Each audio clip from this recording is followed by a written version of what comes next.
11 avril 2021, Mbote partout dans le monde. Vous avez une émission Kindoki politique. Vous avez toujours l'habitude d'analyser pour nos politiques. To analysaka, to argumentaka, to kritikaka. Mingi na suka. To pesaka o ezali makanisi na biso pour que mboka na biso kende lisusu liboso. Une semaine na ndaku nazalaki kobela nzoto eningana ki momukie kasi nazonyeli bino en pleine forme. Je suis vraiment de retour. Merci na ba peine na bino, merci na comprendre ki bolinganga mingi ngapi na lela bino makasi. Lelo na zokabola plateau na ngai comme d'habitude nazakanga moko te pour na ko analyser. Na zokabola plateau nanga elongo na monsieur Morgan ta yai azali bongo moko na kati ya lisanga politique Palou oyo eza déjà na kati ya union sacrée na elongo tokosola mwa mingi na oyo etali bongo maye politique ya mboka na biso tokosola nyonso ezosalema awa na mboka na biso ya mboto banda mwana mboka topesi yo mbote. Mbote, maman Naomi, parce que outi na maladie, nako senga ndambe merci na ndenge apesi yo susu makasi et puis au continuer na musala oyo ba imboka bazozela pe ba sepela na. Merci beaucoup. Merci beaucoup, Monsieur Morgan. Yamboto banja tokotanga communiqué oyo et uti koko makaka sikoyo na moko ya ba confrère na biso ya actualité.cd 17 pays dont la France, les États-Unis, le Japon et le Royaume-Uni. C'est une menace une menace et ils disent que si la situation sécuritaire se détériorise davantage, les activités humanitaires pourront se suspendre et tous les efforts mis seront en péril. Mon amboka, moi réaction par rapport à bandeko bazali banda ba pays au babike ce qui situation sécuritaire yamboka na biso ezokoma de plus en plus problème ce qui est oumeli ce qui est continuer ba aide humanitaire nyonso kokatana ce qui lelo bamboka lokola États-Unis bamboka lokola ba France ba kati ko ça kopesa aide humanitaire na bana RDC. Qu'est-ce qui va arriver? Oui, en tout cas ezali déplorable parce que ce qui lelo biso tozana na ba la situation oyo ya ba guerre ya ba conflit bato bazokufa à tout moment ezakaka bato wana aide humanitaire eza une façon bango ba récompensaka en fait ba benga aide humanitaire mais eza ba jeo bango basalaka soki bayibi bazui ba minere bake bateki nde bazongiseli biso ba benga aide humanitaire mais sinon na lingomba oyo tozo kambama na fachi, je crois en tout cas il faut atala maye ya kosolo la mingi na batwana politique extérieure parce que il faudra tozongisa souveraineté na biso tokoki jamais kaka kondimaka ba aide il faut aussi sande likambo ya guerre. Souveraineté alors que presque nyonso et pas na biso to importa kango okuta eloko batie na quoi venir dans le Japon OK boye na toilette dans ya France. Oui, exactement. OK dans nyonso ya biso euta ka libanda so ba boyi bakanyi motema mais mboko passe bakisami. Na kopesa kaka exemple moko avec le fait musée babande ko benga bande ko supplier hein musée a géré mboka on attend ou sala qui sans aide humanitaire sans financement ya banque mondiale FMI to kufa kita to zaki kaka moi peine ya je crois 3 mois 6 mois service national yé masangu na biso moko to bandi ko produit diamezo te kama awa makambo nyonso e bando ke libanda te tozukara na kizenga awa interdiction formelle na ba officiel nyonso ba voyager par Belgique France tout le monde qui nini aviation na bango société Bruxelles Airlines, Air France et Grevaki. Donc bon to côté ça na ba pays wana est énorme maman. Donc il suffit de avoir conscience toyeba nini tongi to sala na mboka na biso et puis to ke liboso. L'impression du chef doit normalement kozala pour que to avancer. Oui, la semaine passée, activiste le droit de l'homme, kuna na site qui vous bazo côté mais na bazo boya likambota li Monisco toyoki ke ba problème eza kuna mwa mingi et ba désordre salami ya même ba mort d'homme tant yozo ba likambona na sens ko s'imposer ozana ozo ko partager avina bango que Monisco fait qu'en 22 ans après. Oui, exactement parce que maman ce qui te signé na yo accord ezali to définir misala o to sala to yebi ndenge Monisco ebandaki na lisolo na ndenge évoluer na cadre d'intervention. Il faut pas intervenir. Il faut pas intervenir s'il y a danger. Mais non, nous on a tellement peut que Monisco a attaqué Monisco. Non, les Arabes, nous sommes derrière l'armée congolaise. Nous sommes non. Parce que ça m'a sauf que Bayende, Bayebi makambo ça la multinationale. Bayebi. Lelo Rwanda comme produire smartphone. Rwanda azana nini wana te cobalt te. Rwanda lelo ba komi kotanga e parmi ba producteurs ya or tout ça. Rwanda azana ngote. Mais sous protection na bango nde Rwanda zokoma plus fort. Mais azo zongo mais pas na biso. Lelo toko lo ba qu'est-ce que la RDC doit faire? La RDC l'impression du chef. Le président de la République doit agir. Le président de la République doit voir les choses dans le sens où il y a cause à la derrière population. Et non, il y a aucun coopération. Il y a bambongo sans pour autant que le kaka protection. Il y a baninga ou il y a mboka. Donc, ngai likambu ya guerre est namonaka soki tokangi frontière wana lelo. Dis-moi ekosala nini? Frontière wana ya Uganda, Rwanda, Burundi. Tolobi lelo ke tokangi na nos frontières na biso le temps tosilisa makambu ya ba groupes armés. Et ça ni pays ni ya non RDC toi ni okangi. Non. Non, le chef doit agir.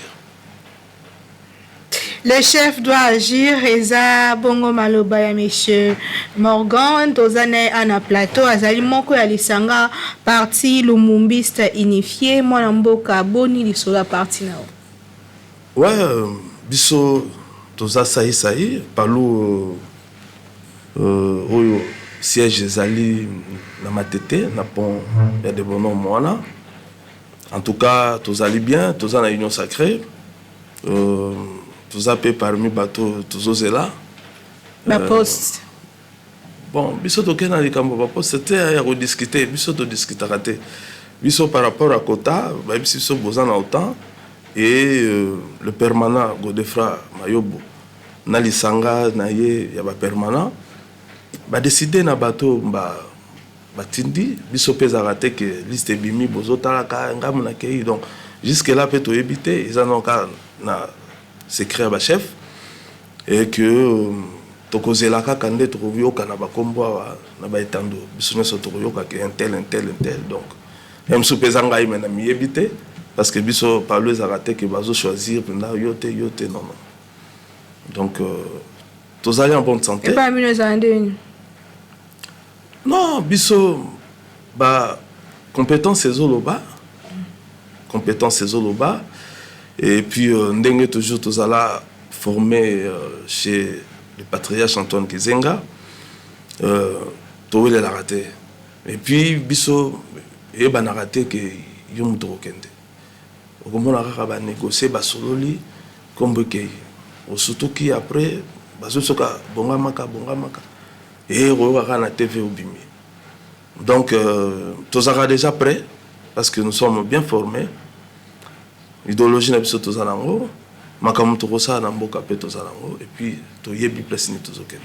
Mpona nini kokabwana nsima ya liwa ya patriarche Antoine Kizenga alors que lobby qui boza très bien préparé, j'espère que du côté idéologique peut bozara déjà kobongama mais le lot autant où yemoko visionnaire accueilli et kokabwana skali ko kota na nsima.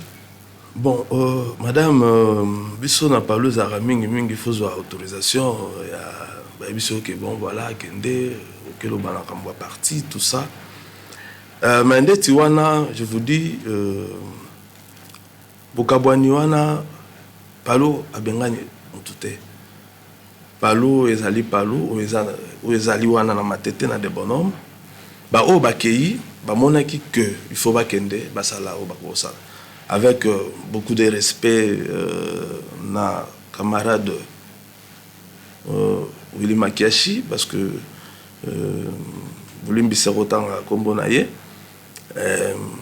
bango bamonaki ke bakoka osala oya bango, mais ma bezaka ke peut-être pour bazo ke na komba palo.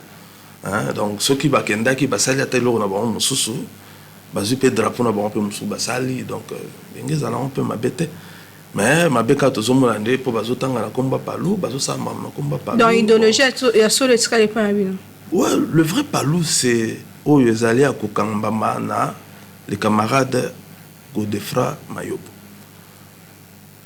Sans erokende na ba polémique belé madame, le vrai palou yango wana. Et là, on y a celle qui est na union sacrée botika FCC au botambola na ngouta batango mais qui est belé pas lui ils ont histoire vraiment na mon mboka Joseph Kabila mais bino pe bo trahir race. Oui, en tout cas une très bonne question madame. Tozaki devant biso na batumo o bazaki sincérité. Oui, biba humiliation par l'ouezoa. Yo kasi ceux qui président lobby discours na lobaki ana na boyi ba humiliation azwaka bango baza ba expert nango mais Kizenga n'était pas na baje wana tango ayaki ko mona ke bangi ba banda mo ba bloka mike c'est là où ayako démissionner après si Muzito étant jeune boke ko potana na bolenge kuna. Et ils n'étaient pas sincères parce que sur Otali évolution nabiso et comme qui balongo biso primature et comme yote bobaki si ministère après balongo liango tozi basu ko négocier te bango ba komi ko sala o biso photo sala bango ba komi pesa biso donc vraiment to komaki na moi suka même le patriarche na bokulu tunaye abandé ko baka ke ezan esika bakosuka et effectivement avec Godefra Mayobo même dissidence bango basali eza euti na FC7 mbongo bazui ya congrès au basali butu na nganda euti FCC c'est Néhémie et les autres donc ils sont pas sincères et puis bango ba monaki ke il faut ba luka mutu moko oyo bango ba banda ko tindaka ko bengaka tout moment ko pesaka ba instruction na ba injonction. Ils ont compris que si c'est Mayobo et aussi mbaté parce que Mayobo aza mutu te ba ko manipuler yango ba monaki ke non même tango Lugi akufi parce que yende mutu asikala ki remplaça ya papa et directement c'était les premiers permanents adjoints.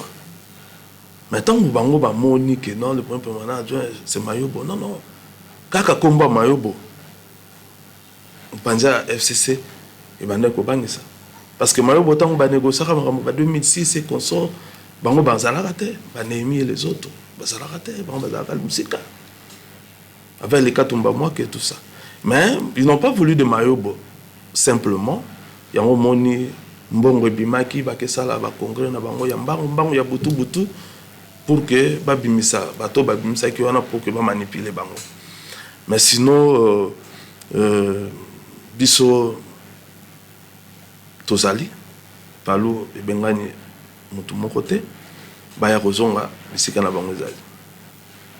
So il y a une photo de la Cambréta, vie sociale, il y a peuple congolais. Bien au travail na Joseph Kabila, le lobo travail na mon amboka, président de la République Félix Antoine Tshisekedi Tshilombo. So il y a une photo de la vie, il y a peuple congolais, vie sociale, le peuple congolais. Yo zo analyser mon dengeni. Heureusement, question na yo et qui n'a pas étape pour tout na msuton bino bozalaki na pouvoir ndengeni ne lekaki et puis après et puis donc parce que nous on a un bilan na Palou avec Muzitu à l'époque azaki na biso et toyebi bancarisation dette silaki banyongo tout ça et même kizenga apesaka ba bourse na étudiant je crois ça ba $35 à l'époque apesaka ba bourse. Donc, on a un bilan dans le cadre, il n'y a pas la gestion de tout ça qui n'a pas. Mais d'une manière générale, la vie sociale est très compliquée. On a vendu à Kinshasa, dans un Kinois, donc, on a comme marché moté. On a un rombonga, le bagi kuna qui est aussi mbaté, balukiba. Non, biso zakabongo et romoko bakinois. Donc, vie sociale, vraiment, toujours nyokoma. Biloko zo mata ministre ya économie azolo bata biloba moko te pourquoi biloko zo mata les prix pour nanini azopesa taba sango te donc totikali ka boye tozotala effectivement bazo bake ba ça ba faire courante bon je crois ce qui est lo milinge bimi troye ba ko agir comme tozana kati ya gouvernement union sacrée. Donc, ça va mécaniser dans le cadre du gouvernement et puis toutes les décisions dans le Conseil des ministres. Voilà. Et justement, en tout cas, le président, en tout cas, face à Lumbango, n'a signé le Kouana pour le billet de Moutouatika na Mokoloto. Mbokezo kende bien surtout na Rolia. Maléo vraiment ça va pas. Surtout na kolia eza émission kindoki politique tozokoba mais bino mo pe boza na kati ya union sacrée tant bozo mona ke makambo e umeli boye ono ba tunde bazokanga ote ba basi baza na ba liste na kati ya ba liste te ote ba liste msusu koti te oh tout ce pendant au moins 2 mois déjà tozolanda hawa ti le gouvernement zobimati lobby to lali bien tête aux zéli ti je sais pas à quelle heure et gouvernement bimité toujours c'est la présidente de la République a signé donc bino mo ozo mona on a kata union sacrée bon consciemment bozo mi lobelani detingai bon nga na zapena na ba décider arrêté bon jusque là paiement structure en union sacrée ezo ibanate bon bolande ka vision visez ça oui visez ça le chef de l'État. Mais il faut pas structurer. Il faut qu'il y ait un siège, il faut qu'il y ait Batou, yo Barbandoro, Yambaka, Desiderata. Makambo, nous sommes traité en interne. En tout cas, il fait ça dans bureau. Il faut vraiment pas structurer pour que ma chose kende. Mais surtout, personnellement, moi, ce qu'on a tant que analyste, moi je croyais que le président de la République, en Arabie sa gouvernement, Yankamba. Parce que Tonga qui n'a pas eu son papa, c'est moi qui m'en sala. Tonga qui topé cette dimension de la spiritualité, dans le gouvernement. En tout cas, tant qu'il est tout cela qui est au PAC. En tout cas, c'est le gouvernement à PAC et Simbité. Vous avez dit Yankamba et Simbité. Bon, tout ça c'est la rara. Naza, nakatsa kindoka chef te, comme au mieux kindoka politique.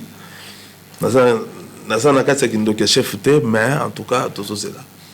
Mais un conseil au chef, vraiment, ebima na lombango pour que résoudre problèmes ya bakinois aux ezali multiples Si on a un défi, mi balé au gouvernement, il faut en charge le plus vite possible aux années. D'abord, Kolia, agriculture, import-export, parce que Colonna, ils ont katan, ils ont été colons moko bouclé avant que le bloc Corana retombe dans le Salama.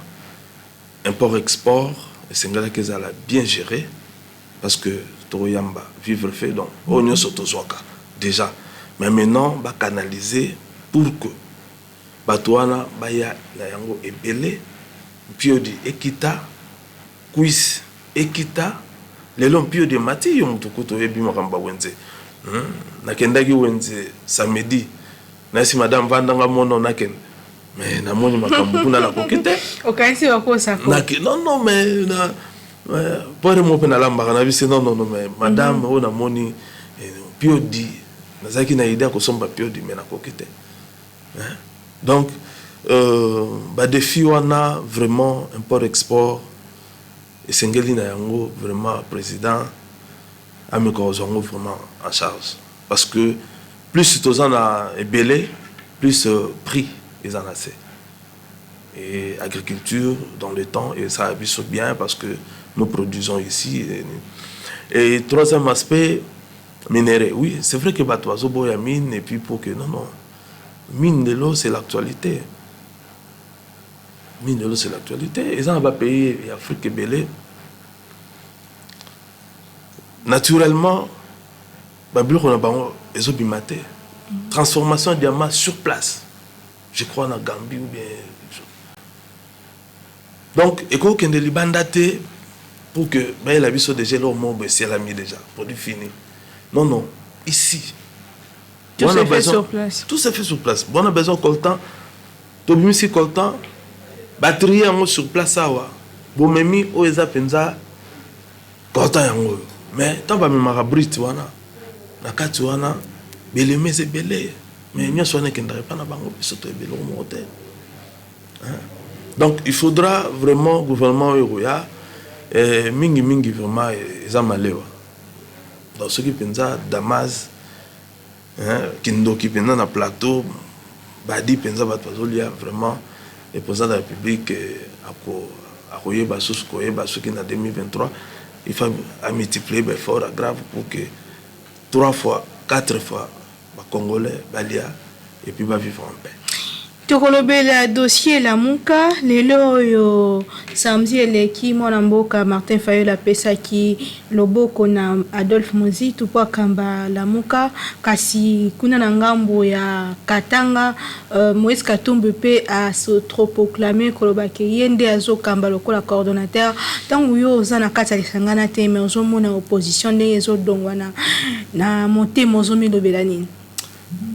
En tout cas, maman, merci pour la question. Nazo c'est kaka, nazo mon dire wenge parce que Tobo Sanate Mutaba wenge aza de l'autre côté, Francis Kalombo. Donc yé mutu penza zo pesa makanisi wana yako ya ronini. Mais au moins nayebi te na bo moto vraiment il faut tous abattre. Il faut tous la vraiment battre. Mwana mboka Moïse Katumbi il faut avoir sans sa responsabilité sans sa responsabilité donc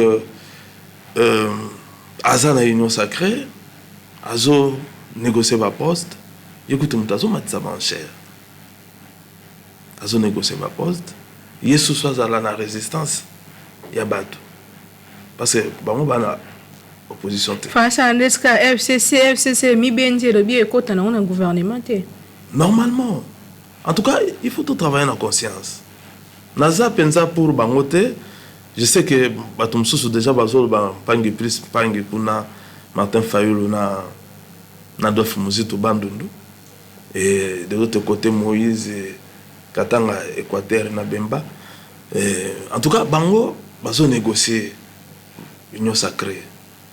Batika la muka et ça la mama ka mususu pour que biso peut-être dans la union sacrée surtout yoki moi la muka et bouger biso ba bien te mikate mati ko ba mo peto la muki non en tout cas mikate mati ça va mati oh mais biso to za na kati et puis tout ça sur libanda mais ça raté ndeko Moïse Katumbi vraiment na équipe na Mobimba je sais que alanda ka esprit a français kalombote na kiwenge wazo mema kuna ce qui pensa alinga sala yango elle Paris elle kin elle nini donc elle Katanga la muka elle Kinshasa non donc atika la muka et pas ya batunango et yé azala na biso na union sacrée comme d'habitude parce que ceux qui bateau ya ye babi milobi bien babi milelo ako abando kozwa badim abando kozwa ba fonctionnement à partir na ye vous comprenez donc ndenge ni azana résistance et puis azaso na pouvoir août 2018 élection esalema akino lelo soki tokoki kolobela rôle ya opposition na mboka na biso est ce que opposition ezosala mosala nango lolenge esengeli non jusque là opposition eza nanu te parce que na cadre oyo ndenge totanga na science po babaka opposition mingi ezaka institutionnelle bon tomesanaka na ndenge IDPS opposition extra et puis voilà plus ma résistance mais kolobaki opposition jusque là opposition non ezate opposition ezate mais ezaka ba résistance au monde à moto azaki na oyo ya sepelité akei na ye bon c'est vrai que na ndenge pe extra baso jouer ka rôle en opposition mais d'une manière institutionnelle ils en ont noté où ils ont pesa ba idée où ils ont critiqué ils ont pesa ba idée et puis ils ont aidé pouvoir pour nous évoluer même si à côté ça ngo boyete mais critique on a déjà sali en tout cas bato bazo kamba bataillon non bazana a raison en tout cas faut tout améliorer donc rôle wana opposition yango tozo senga na fachi a officialisé yango je crois porte-parole na bango soki et aux alanani bango mo ba yindeni bakoyiko pona mapuna na ma députation et justement pour que ezala penza opposition institutionnelle oyo ezo aider na ba valeur ezo pesa pe ba idée pour que avancement makambo ça lelo oyo tozolobela déjà mapona mi 2023 président Assemblée nationale atalisaki que session oyo ekozala axé sur ba réforme et tomonaki vendredi mwana mboka Corneille nanga koya kopesa oyo aye kolobela oyo aye bilan ya ntango nyonso azalaki na tête ya seni soki lelo oyo fo tolobela ba réforme il faut ezala wapi et spécialement faut esalama na nini na loi nini sur le plan électoral.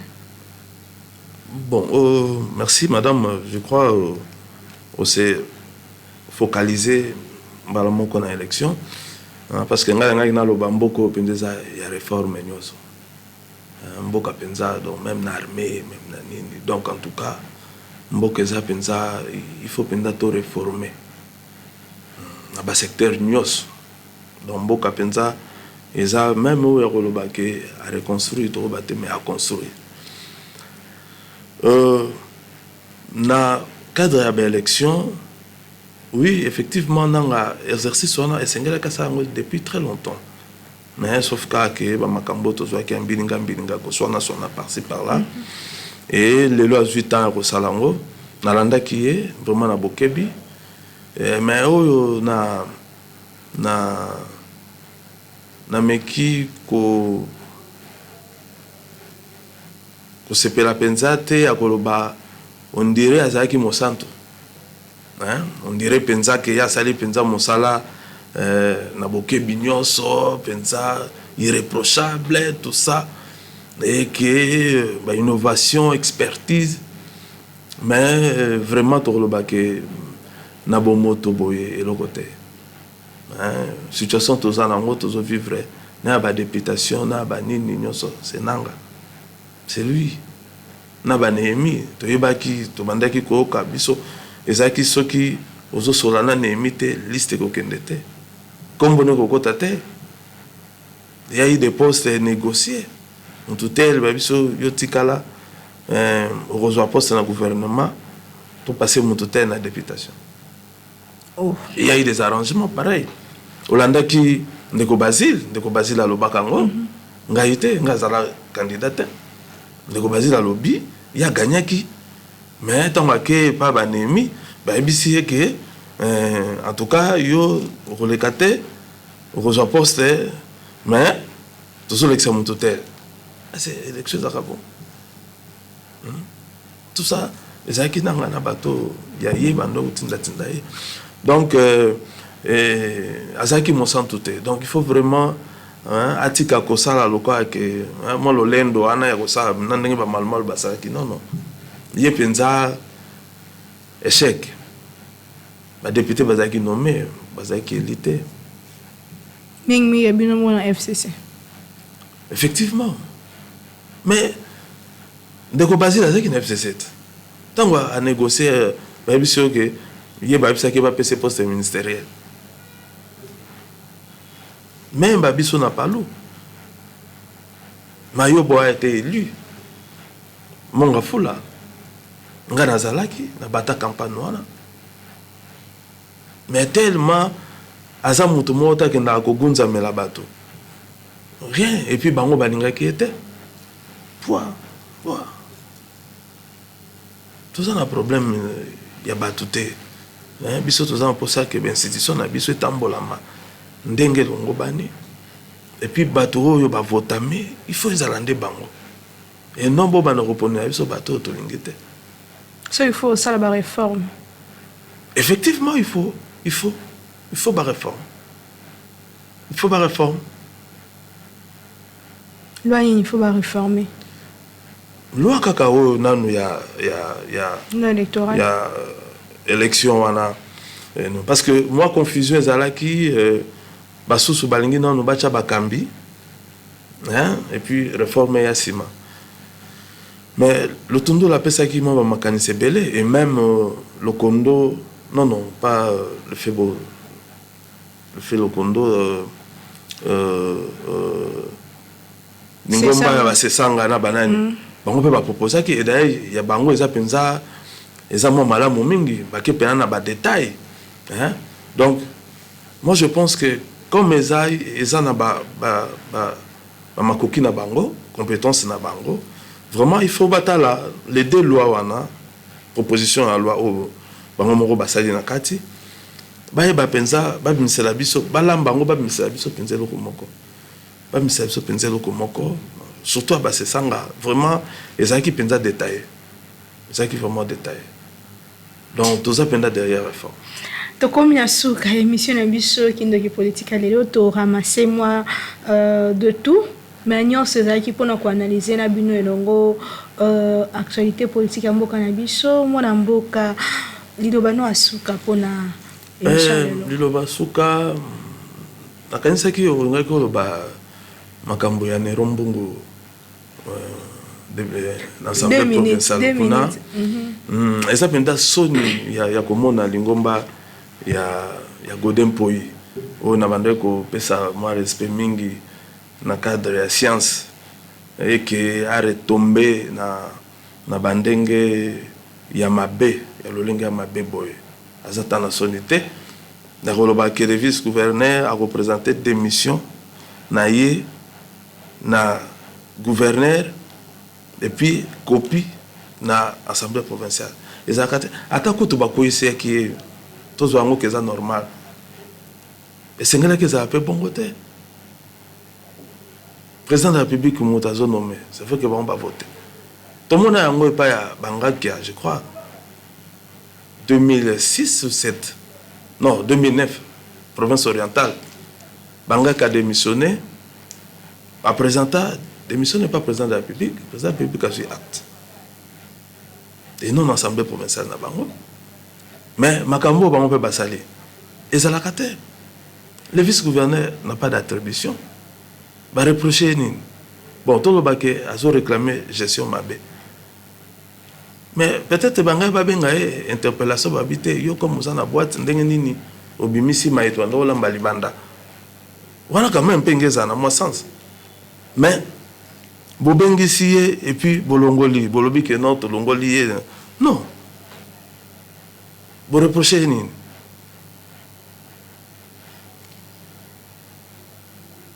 alobaki mabe sur organe non koloba mabe c'est ça mabe soki na dénoncé bino boza awa gestion yo lobi ke PDG osali mabe est-ce que il faut pas longola mosala mais ata kolongola mosala procédure peut faire ezala te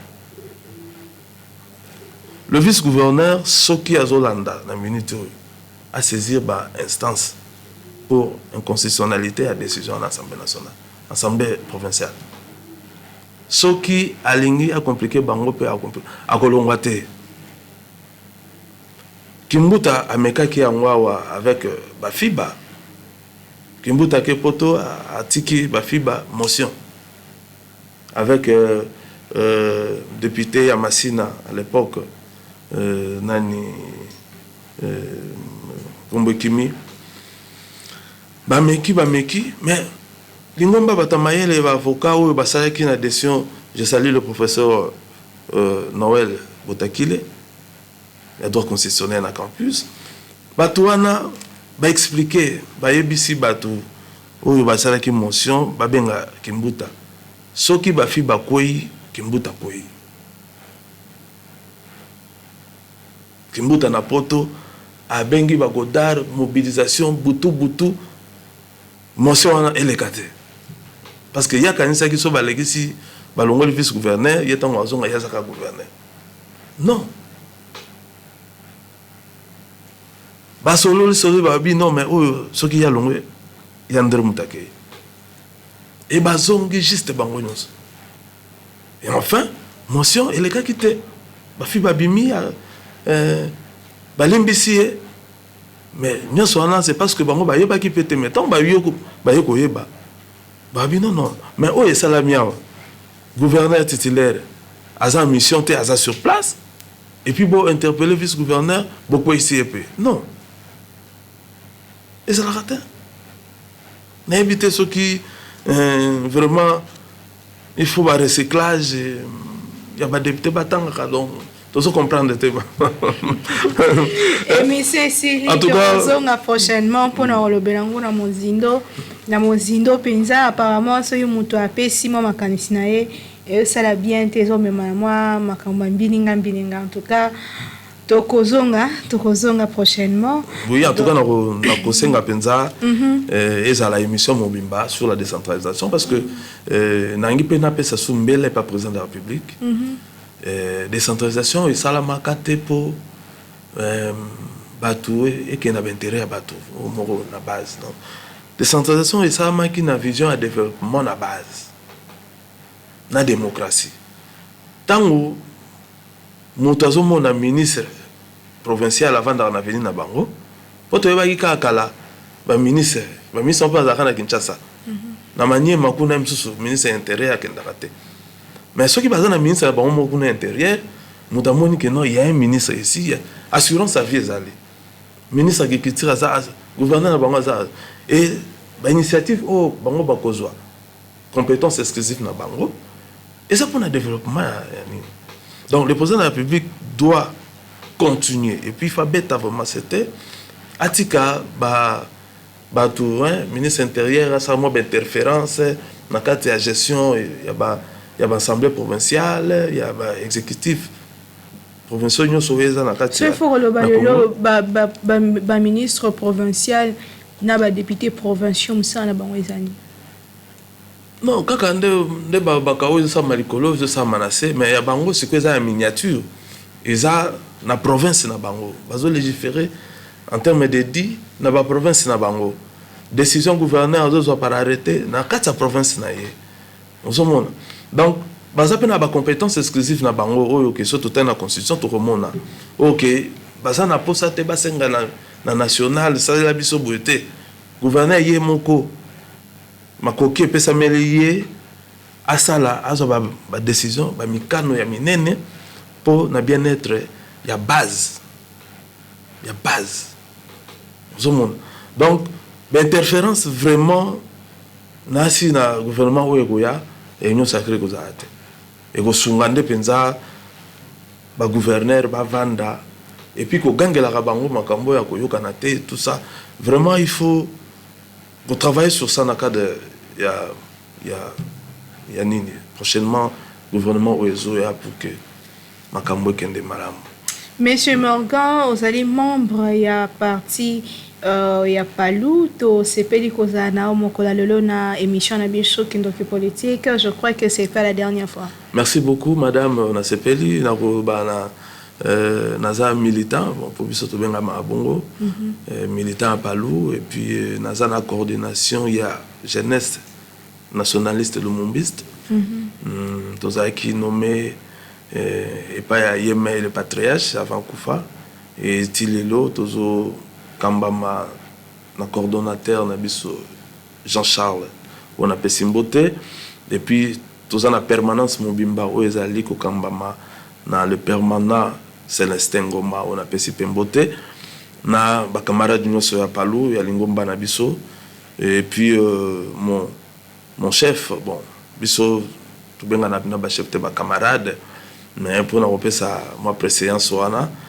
le permanent Godefroid Mayobo bambote mingi panaye a continuer toujours ko kamba biso ndenga zo sala parce que ya lobi azam mama azo tikala kananda ko biso tozo kenda ko luka et même na ndenga gouvernement ya zo ba ko kende te apesi bino passe alobi bino bokende ya tikale ya za na posa ya kokende kokomaka ministre te nini ya zobongisa ndako ezalaki na mwa poussière en tout cas zokombola.